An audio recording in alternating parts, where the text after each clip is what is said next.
In Season 6 of Game of Thrones, Arya says she wants to go west of Westeros to see the edge of the world.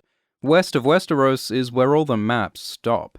No one knows what's beyond the Sunset Sea, but some have tried to find out.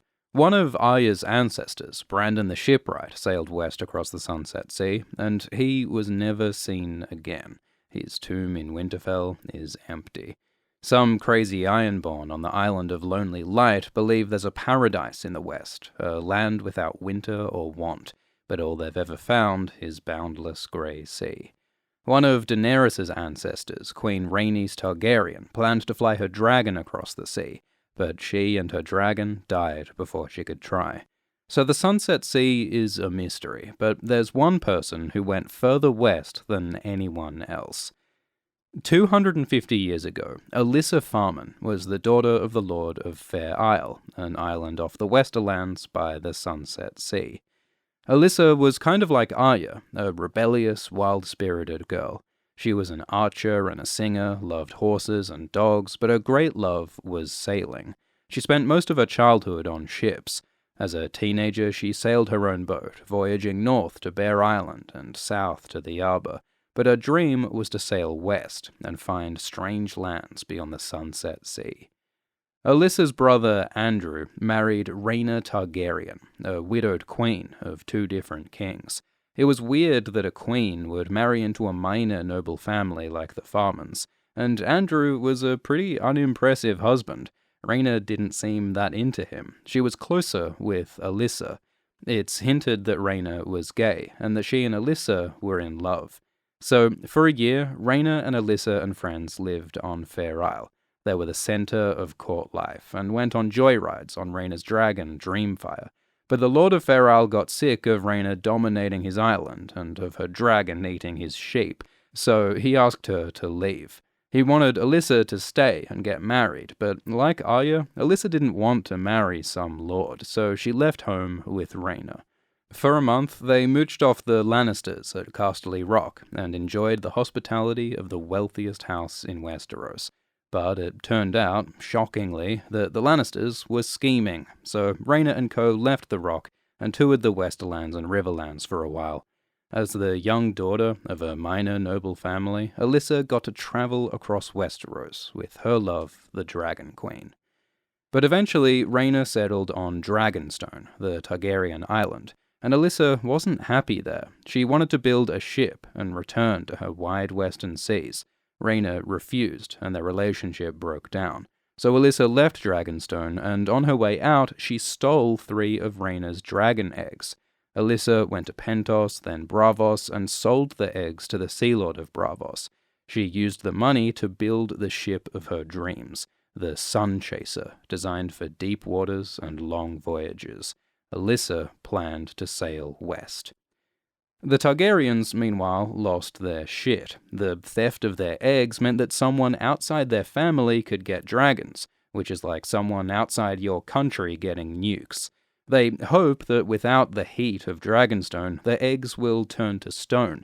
That way, some spicemonger in Pentos will only have 3 very costly stones.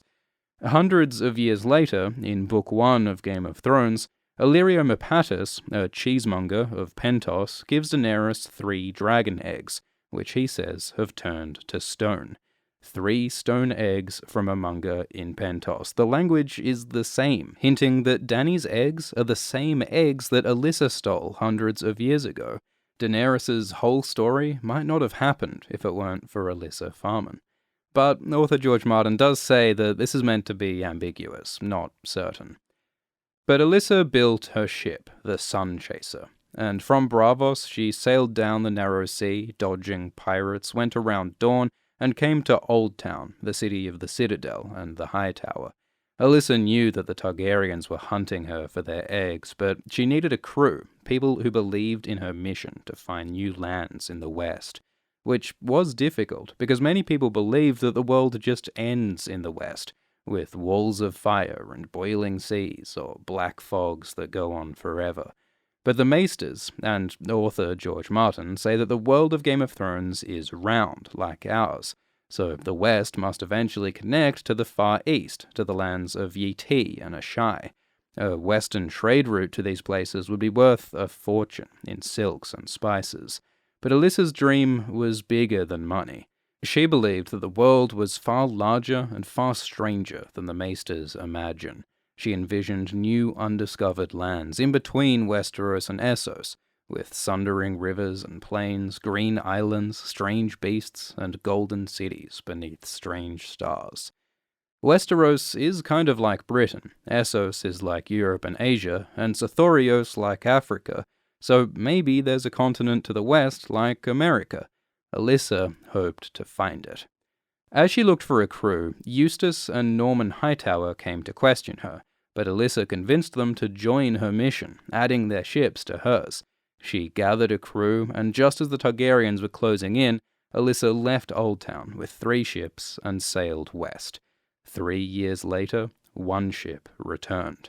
Eustace and his ship came ragged and exhausted back to Oldtown, and Eustace told the story of Elissa's voyage.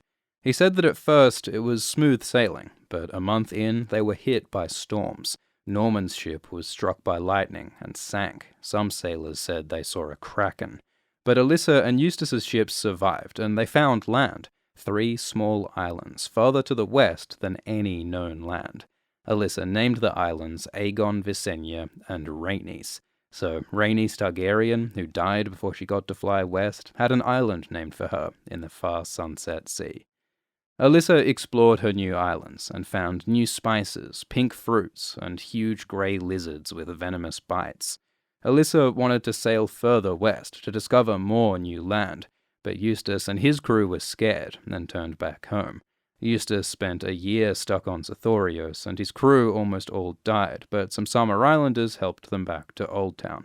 Go watch our video about Sothoryos in the east. As for Elissa, she vanished to the west, still searching for lands beyond the Sunset Sea. She was never seen again. Except, decades later, a famous mariner called Corlys Velaryon visited Asshai in the far, far east, and there he glimpsed an old and weathered ship that he said could only have been Sunchaser, Elissa's ship. So maybe Elissa made it all the way across the world. She could have seen new lands and crossed the Americas before arriving at Asshai from the east. And one theory goes further.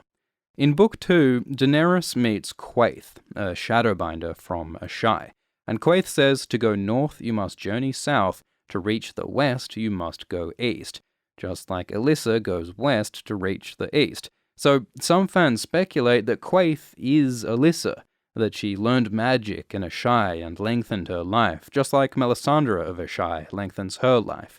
Maybe the reason why Quaithe Elissa helps Daenerys is because she reminds her of Rhaena, the dragon queen who Elissa once loved. The whole reason why Quaithe comes to Dany in the first place is to see her dragons, the dragons that hatched from the eggs that Elissa stole. So this is just speculation, but it's possible that Elissa Farman still lives as a 250-year-old magician with a cool mask and a love for geography. It's also possible that Elissa just died at sea or on some unknown land. But what we do know is that Elissa rebelled against her family and loved a dragon queen. She travelled across Westeros and beyond, following a dream to see sights yet unseen. And maybe rebellious Arya could do the same. Like Elissa, she could reject the life that others chose for her. She could escape the violence and horror that she suffered. Like Elissa, Arya could sail west, chasing the sun. Thanks for watching. Please like and subscribe. Thanks to patrons Tom Salt, Will Devon, Rebecca Radillo, Katie Balfour, Jennifer, Sarah Hefferon, Rain Fernandez, Nico Grieshaber, and Lurking Tyler. Cheers.